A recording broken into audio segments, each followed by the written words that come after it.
If you're somebody looking to learn the best moves, strategies, and ways to play Smash, well, today's sponsor, Pro Guides, will kind of help you out. I've been working with them for a while now and can say that they're one of the best ways to get into Smash from beginner to intermediate level, with guides on how to do stuff like wave dashing, landing, to juggling, and much more. They've been known for their course on Zero for the past few months, which is great by all means, but I've also been told the new guides are coming out soon for other pro players. They have a varied amount of content and are even starting a 24/7 coaching program soon, which will be perfect for people wanting to learn the game more. Overall, I hope you guys can check them out in the description below and maybe give them a try if they sound useful to you. Today I'll be talking to you guys about the 5 hardest characters to master in Smash Ultimate in my own personal opinion. Now, I did in the past actually make a top 5 of the easiest characters to master, which you can check out at the top right screen right now in that playlist, and as well of the highest skill cap characters.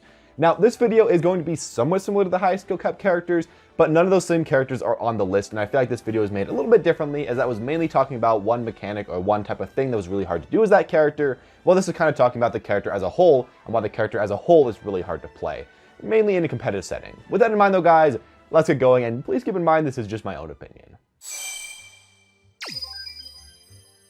Whenever you mention Ken, you gotta mention Ryu, and vice versa, and most of the time I do talk about Ken, and honestly he could probably fit on the same spot on the list. In my opinion though, I did want to put Ryu a little bit harder to master than Ken. Now the reason for this for me is because while Ken does have potentially longer combos and harder combos to get into and to, utilize on your opponents all the time, I feel like Ken's playstyle is relatively simple, and actually playing him in a game is relatively simple. Most of the time it's just run at your opponent and try to use your speed / your Tatsu to get in there. Hope that you can hit your opponent once, get a 0 to 60, and then rinse repeat and try to kill your opponent super early. Now while Ryu can do that as well, I feel like he kind of has that along with a second way to play him, which of course is using a ton of Hadokens, close range, far range, using the fire ones in order to apply pressure on your opponent's shield, going in with those. And I think he's a little bit more methodical with Ryu than Ken. Now of course both these characters do kind of apply the same process where they are very close range characters that don't really have any huge disjointed hitboxes. It is kind of hard to get in with both of them, and as you know, whenever you get in with both of them, you're going to be doing great damage. With Ken though, I feel like it is a little bit more simple, and I guess with Ryu as well, his combos are actually, I think, a little bit harder to do in some cases because they just don't really lead into each other as freely. Ken has these setups, while Ryu sometimes has to stretch a little bit to make his combos continue, mainly making them more into strings than combos in the long run as well. I just say right now, the final thing to say about these characters is that, of course, having the inputs of Street Fighter can screw you up at times. Sometimes you go for certain aerials and you get an input. Sometimes you go for certain tilts and you get an input. You really do have to use like the B button for all of your different inputs, and the C stick to use like all your tilts and all your aerials, because if you ever use the A button for these things, you might just screw it up, and that really, really sucks. As well with both the characters, as I've been mentioning, combos are pretty hard, getting in is pretty hard. And overall, both these characters are very difficult, but I'd say Ryu's a little bit harder just because it's kind of hard to learn exactly how to play him. Pac Man is crazy, and I do not know how I missed this character on previous lists talking about characters that are really hard to play and master and all that, because you watch a Pac Man player and he's not playing Smash Bros. He's playing his own game. He's playing something else. And it's just every single time you see this, you're like, what does that do? How did he set that up? What is going on with the fire hydrant? What's going on with all of his items? How's he even getting grabs with Pac Man? His grab sucks, but he's putting so much shield pressure that his opponent has to grab. How is he comboing these aerials? They look like they really shouldn't that well. He's getting them into kill confirms. What is going on with Pac Man? And then you try to pick up Pac Man and you realize in like the first 5 seconds, you have no idea what to do. You realize that your Pac Man is just awful. And that's just kind of how it is, I felt, with Pac Man. It's just one of those characters that is so hard to get into and plays really not like anybody else. If you play Pac Man, you're a person that, will essentially control the game. When you're playing Pac Man and you're playing at the top of his level, your opponent has to play your game. And I feel like that is extremely good for this character. It makes him just so annoying to play versus. While at the same time, you do have to know how to play your game. If you aren't playing your game perfectly, your opponent can break holes into that, can start to play their own game, and when Pac Man is not playing his own game, he definitely starts to fall apart a little bit. He does have decent frame data, he does have decent kill power and all that, but he definitely does have to play around his projectiles, he definitely does have to play around his setups, and if he isn't getting those nearly as much, and if he isn't forcing his opponent into those, yeah, it can kind of hurt a little bit. Now, I'm going to mention as well right here that Pac Man's actually one of the characters on this list that still can get decent results, even without being way too great at him. He isn't a character that's, like impossible to play if you aren't great at him. But in order to, master all of his setups with his projectiles, all his ledge traps, perfect his combos, perfect his Z drops, and just everything else, it will take a long time. It will take hours of work. And yeah, you can play a decent Pac Man without really being way too great at him. But in order to play the best Pac Man, That's going to take so much time. I think that's why we don't really see way too much of him, as well because, of course, he is pretty campy. But overall, definitely one of the hardest characters to master. To move on to Bayonetta, I want to mention my hero character that could kind of fit the slot, which is also going to be Ice Climbers, because both these characters have insane combos that are super hard to do, that are super hard to pull off and make them actually work on your opponent. But the reason why I'm going to put Bayonetta here over Ice Climbers, which I kind of put in a previous video, is because I feel like Bayonetta is so hard to play in every situation. If you're trying to get your combos and you're trying to make them work always, especially against lighter characters or just against different weights, sometimes they just don't work if you pull them out, anywhere but perfectly. If you don't know exactly where your opponent is probably going to be going, it just doesn't work. If you try to play Bayonetta in the neutral, well, she just never works there in the first place. Even in Smash 4, she wasn't the best. But with all of her moves being nerfed and just not really working as well, and her combo starters not really starting as well, it's so hard to get that. You can't really spam with this character anymore because the guns aren't nearly as good. And just overall, while she was so brain dead in the previous game, in Smash Ultimate, I feel like Bayonetta, in my opinion, is one of the hardest characters to master and one of the hardest characters to actually just make work. At the highest level, at lower levels, kind of whatever. In order to play Bayonetta at all, I feel like you do have to be extremely good at the character. She's not a character you can just pick up and just kind of throw around moves with anymore. It just doesn't work. You just won't get kills, you just won't get those combos that you need nearly as well. And she is one of those characters you have to master a ton. Bayo's combos in a general Ultimate are just less free. You have to play around what your opponent is doing a lot more. And I feel like this does give you one thing in return, which is that it allows you to have a lot of room to grow, and it really makes you feel like you are actually, getting the combos that you deserve, but it does make her a lot harder. Now, I should also mention right here that, of course, her slower hitboxes do kind of suck in neutral. They also aren't that great as far as range goes, as I was mentioning earlier. And just the stuff you could abuse before is just kind of gone. I should also mention, she doesn't kill to like 180% against good players because you probably won't be able to land a smash attack unless you get, down bewitch time, which also really sucks and makes it that you do have to learn how to play neutral again and again and again because you aren't getting early kills. You're putting in a lot of effort to get that, and you have to make sure you are perfected with that neutral and with those combos to get every single percent you can get, because if you don't, you're going to kind of be screwed.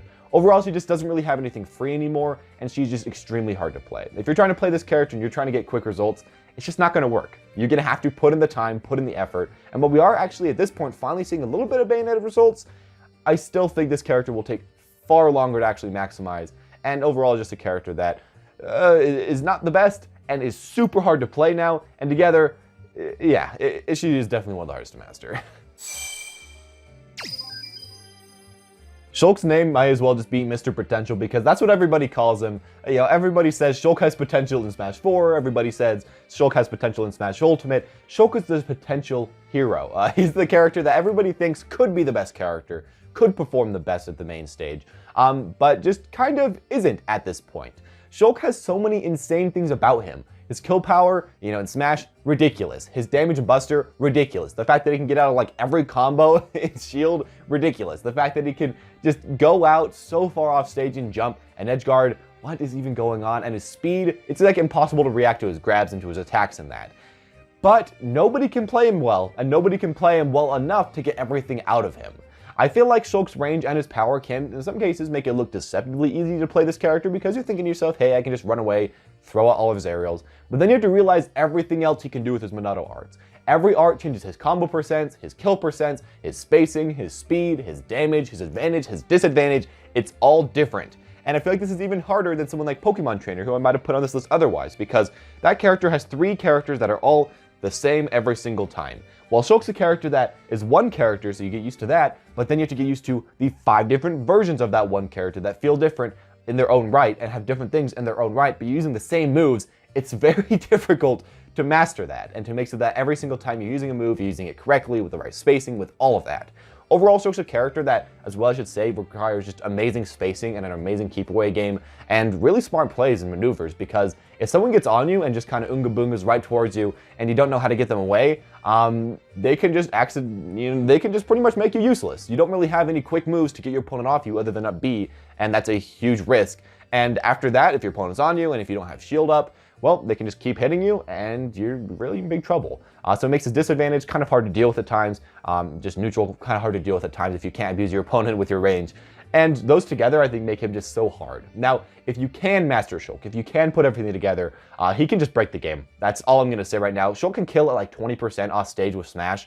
On stage, you can kill at like 40% with an F Smash. That's ridiculous. That's so dumb. Even out of like down throw, you got F smash that's like 40% in Buster. Of course, his Nair combos with speed, he can get like 0 to 50, not that much, like 0 to 30. And yeah, he's just so dumb of a character if you can play him perfectly, if you can master him. I don't know if that time is ever going to come. Maybe someday somebody playing him will get good enough to where, maybe they aren't perfectly mastered on him, but they're good enough where they can abuse everything that's good about him. For now, not quite, but maybe sometime soon. Young Link's a character that a lot of top players have said in the past is one of the best characters in the game, and a lot of top players still say is one of the best characters in the game potentially, but there's one thing that holds him back, and that is his difficulty. He is just too hard to actually be wanted to be played. And I think it's weird because he's so hard that it kind of makes him inconsistent. It is very, very weird because you don't see that with many other top tier type characters. With most of the top tiers, they're good and they're pretty easy to play, and you put those together and that's great. You got Palutena, you got Wolf, you got all that. With this character, he's great at almost everything, but he's extremely hard to pull off. Now, the reason for this is because with Young Link, he has so many good things about him, but nothing is free. He's fast, and of course he has great frame data, but he has small hitboxes that lose to a lot of stuff, so you have to be able to space and play extremely well to actually get your hits going on. He has great projectiles / spam, but it's hard to actually get optimal combos off of those and to position yourself well to actually follow up on those. As well, I should say, he has amazing pressure on his opponent's shield, but sometimes it's actually really hard to space yourself exactly perfectly where your opponent can't just like up smash out a shield or your opponent can just nair at a shield to hit you. And as well, his defense is actually pretty good, but you have to make sure that you're timing all your defensive options perfectly, because if you're missing, well, your opponent's going to outrange you or hit you with a move that can go through your spam, and then you're going to kind of be in a bad situation. It's pretty hard to do that. Overall, I think it's just easy to kind of mess up as Young Link, and since he does so little damage per hit, you have to actually mess up a lot less than your opponent, because while he does have so many great options, which make it, I guess, a little bit easier in his neutral to win per interaction than his opponent, you can win like one interaction, 2 interactions, then 3 interactions, and then Ganondorf hits you with like 1 or 2 moves, and then he's caught up. And that kind of makes you think about how hard it is to consistently play this character when you have to keep winning over and over and over again. I should also mention right here, of course, you are required as this character to land his hard to hit kill confirms. So, if you can't do those, people are going to live to like 150, 160 every single stock, maybe even higher, and it's just going to be a nightmare to end off stocks. And that can happen so often. We saw that in so many pro games. And even if you know his kill confirms and you know how to do them, if your opponent plays around your arrow a lot, if they play around your bomb a lot, and just play around a lot of your confirms, it can just be hard to end off any kills. You don't really have random attacks you can just swing around versus good players and get kills with. Like, Lucina Bear, or, just like a Wolf Bear, a Wolf Nair, all those moves. It just doesn't really have it with this character.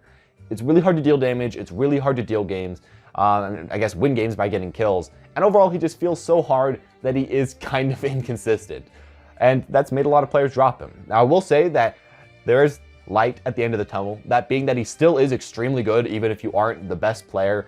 We've seen decent results with him, no matter what. And as well, if you could master him, you could do so much better than just about every other character. He has so many tools, close range, far range, mid range. He has so many options in almost every situation, but you will have to put in way more time than most other players. Way more time than just about any other player. If you are willing to do that, and if you are willing to kind of go through that pain though, for the result in the end, I think it's just one of those more worthwhile things you can do. But it does take a certain type of heart and a certain type of soul to play Young Link correctly, and to play him well. Anyways, there you guys go on the top 5 hardest characters to master, in my own personal opinion, in Super Smash Bros. Ultimate. Now, if you have your own characters, please tell me down in the comment section down below, because I really do want to hear who you guys also think are really hard characters to master. And as well, top of our screen right now will be a card for a playlist, which has the easiest characters to master, so I definitely recommend to check that video out if you enjoyed this one. If you enjoyed the video as well, please hit that subscribe button. I'm trying to get to 40,000 subscribers, as I think it would be an awesome milestone, so I really appreciate that.